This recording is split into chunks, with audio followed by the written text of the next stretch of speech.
जिस मुल्क के पास दुनिया की सबसे बड़ी सेना, उसके पास दुश्मनों को रोकने के लिए कम पड़े गोले। अमेरिकी सेक्रेटरी के कबूलनामे ने सुपर पावर अमेरिका की कराई फजीहत। ईरान के हाथों बेइज्जत होने से घबराने लगा अमेरिका, युद्ध के मैदान में अपनों को छोड़ दिया मरता। चंद लाख के ड्रोन के आगे बेबस हुए करोड़ों के अमेरिकी जेट। ईरान की मिसाइल और ड्रोन पावर से कांपने लगे ट्रंप के पांव। अमेरिका के ऑपरेशन एपिक फ्यूरी के जवाब में जब ईरान ने लॉन्च कर दिया operation true promise 4। Super power America की हेकड़ी उस वक्त हवा हो गई जब ईरान के ड्रोन और मिसाइलों ने तेल अवीव के आसमान को आग के गोलों से भर दिया। दुनिया का सबसे ताकतवर मुल्क होने का दावा करने वाला अमेरिका ईरान की मिलिट्री पावर के सामने थर थर कांप रहा है।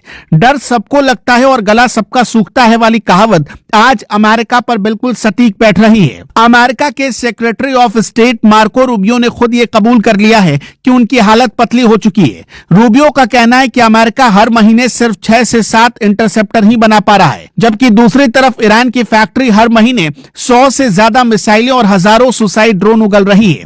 यह आंकड़ा दुनिया को डराने के लिए काफी है कि एक तरफ महाशक्ति अमेरिका बेबस है और दूसरी तरफ ईरान अपनी ताकत का समंदर बहा रहा है।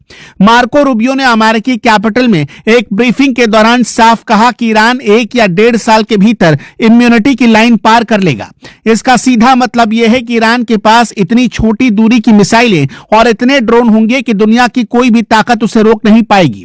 अमेरिका और इजराइल को पता था कि ईरान की यह ताकत उनकी तबाही का कारण बनेगी। यही वजह थी कि अमेरिका ने इजराइल के साथ मिलकर पहले हमला करने की साजिश रची। रूबियो ने माना कि इजराइल अकेले हमला करने की तैयारी में था और अमेरिका को डर था कि अगर वो साथ नहीं गया तो ईरान उसके मिडल ईस्ट के ठिकानों को राख कर देगा। अपनी साख बचाने के लिए अमेरिका ने अपनी सेना को इस युद्ध की आग में झोंक दिया और 28 फरवरी को महायुद्ध का ऐलान हो गया। 28 फरवरी को शुरू हुए इस भीषण युद्ध ने पूरी दुनिया का भूगोल बदलने की कोशिश की है। अमेरिका ने इसे ऑपरेशन एपिक फ्यूरी का नाम दिया और इजराइल ने इसे ऑपरेशन रोअरिंग लायन कहा, लेकिन ईरान ने इन दोनों के खिलाफ ऑपरेशन ट्रू प्रॉमिस 4 छेड़कर इनकी सारी हेकड़े निकाल दी है। इस हमले में ईरान के supreme leader Ayatollah Ali Khamenei और कई बड़े अधिकारी मारे गए, लेकिन ईरान की मशीनें रुकी नहीं। बदले की आग में जल रहे ईरान ने खाड़ी के देशों में मौजूद अमेरिकी बेस और एसेट्स पर ड्रोन की बरसात कर दी। अमेरिका की इज्जत उस वक्त खाक में मिल गई जब उसके 3 सबसे घातक फाइटर जेट F-15 मार गिराए गए। जिन एयर डिफेंस सिस्टम का दुनिया भर में भौकाल था वो ईरान की मिसाइलों के आगे खिलौना साबित हुए और अमेरिका और इजराइल की साख मिट्टी में मिल गई। ईरान की ड्रोन और मिसाइल तकनीक आज अमेरिका के लिए सबसे बड़ा सिरदर्द बन चुकी है। ईरान ने अपनी कम लागत वाली ड्रोन तकनीक से अमेरिका के अरबों डॉलर के डिफेंस सिस्टम को फेल कर दिया है। शहीद 136 जैसे सुसाइड ड्रोन, जिनकी कीमत एक छोटी कार से भी कम है, वो अमेरिका की लाखों डॉलर की मिसाइलों को बर्बाद कर रहे हैं। रिसर्च बताते हैं कि ईरान ने अपने अंडरग्राउंड मिसाइल शहरों में फतह और हाइपरसोनिक मिसाइलें तैनात की है जो ध्वनि की गति से 15 गुना तेज चलती हैं। इन मिसाइलों को रोकना दुनिया के किसी भी रडार के बस की बात नहीं है। इजराइल को साल 2023 से अब तक अमेरिका से 21 बिलियन डॉलर की मिलिट्री मदद मिली है, लेकिन ईरान के जज्बे और उसकी भारी भरकम प्रोडक्शन क्षमता के आगे ये सब कम पड़ रहा है। अमेरिका की घबराहट का अंदाजा आप इसी बात से लगाइए कि डोनाल्ड ट्रंप ने इजराइल में फंसे अमेरिकियों को उनके हाल पर छोड़ दिया है। ट्रंप साफ कह रहे हैं कि आप अमेरिका आए या ना आए, हमें कोई फर्क नहीं पड़ता और आपको आना है तो खुद इंतजाम करें। ट्रंप का यह रुख बताता है कि अमेरिका को अब अपनी हार का डर सता रहा है और वो अपनी फौज को बचाने के लिए हाथ पांव मार रहे हैं। अमेरिका दरअसल अपनी इज्जत गंवाने से डर रहा है क्योंकि उसके सबसे आधुनिक हथियार आज नाकाम साबित हो रहे हैं। ईरान ने तेल अवीव में बीते दिनों जो भयानक तबाही मचाई, उसने यह साबित कर दिया कि इजराइल का आयरन डोम अब केवल नाम का सुरक्षा कवच रह गया। ईरान की मिलिट्री पावर को कम समझना अमेरिका की सबसे बड़ी भूल साबित हुई। ईरान ने अपनी जमीन पर ही मिसाइलों का ऐसा जखीरा खड़ा कर लिया है जिसे खत्म करना किसी के लिए भी नामुमकिन है। उसकी खैबर और सजिल जैसी मिसाइलें हजारों किलोमीटर दूर बैठकर भी इजराइल और अमेरिकी ठिकानों को पिन पॉइंट एक्यूरेसी के साथ निशाना बना रही है। अमेरिका की इंटरसेप्टर बनाने की गति इतनी धीमी है कि वो ईरान के एक बड़े हमले को भी झेलने के लायक नहीं बचा है। अगर ईरान एक साथ 500 से 1000 ड्रोन लॉन्च करता है तो अमेरिका के पास उन्हें हवा में नष्ट करने के लिए पर्याप्त गोला बारूद तक नहीं बचेगा।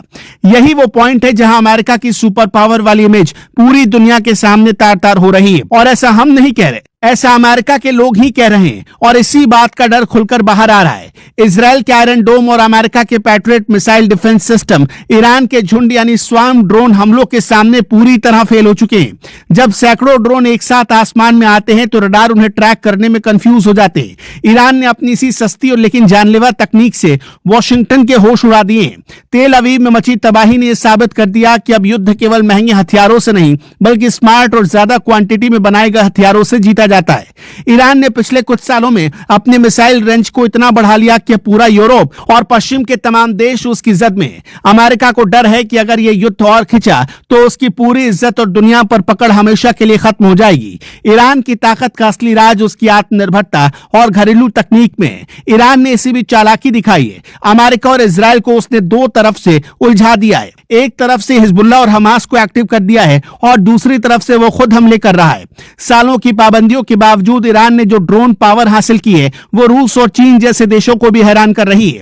अमेरिका के सेक्रेटरी ऑफ स्टेट का यह कबूलनामा कि वो महीने में सिर्फ कुछ ही इंटरसेप्टर बना सकते हैं, यह उनकी तकनीकी और औद्योगिक हार की निशानी है। ईरान की मिसाइलें अब केवल लोहे के टुकड़े नहीं बल्कि जीपीएस गाइडेड मौत के पैगाम हैं जो सीधे टारगेट को हिट कर रही है। अमेरिका ने हमला तो पहले ही कर दिया था लेकिन वो ईरान के पलटवार की तेज गति और उसके जुनून को भांप नहीं पाए। आज स्थिति यह है कि सुपर पावर अमेरिका खुद को सुरक्षित रखने के लिए बहाने तलाश रहा है और अपने सहयोगियों को अकेला छोड़ रहा है। ईरान ने मिडिल ईस्ट में अपनी धाक जमा ली है और उसने दिखा दिया है कि वो अमेरिका की धमकियों या पहले हमले से डरने वाला नहीं है।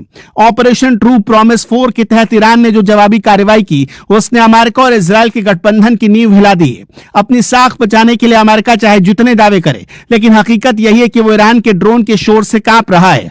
यह युद्ध केवल हथियारों का नहीं बल्कि प्रोडक्शन कैपेसिटी का है जिसमें फिलहाल ईरान बहुत आगे खड़ा है। दुनिया अपनी आंखों से देख रही कि कैसे कमजोर मुल्क ने अपनी मिसाइल और ड्रोन की जिद से महाशक्ति अमेरिका को बैकफुट पर धकेल दिया है और उसकी पूरी डिफेंस स्ट्रेटेजी को फेल कर दिया है। आपका क्या मानना है कमेंट में जरूर बताइएगा।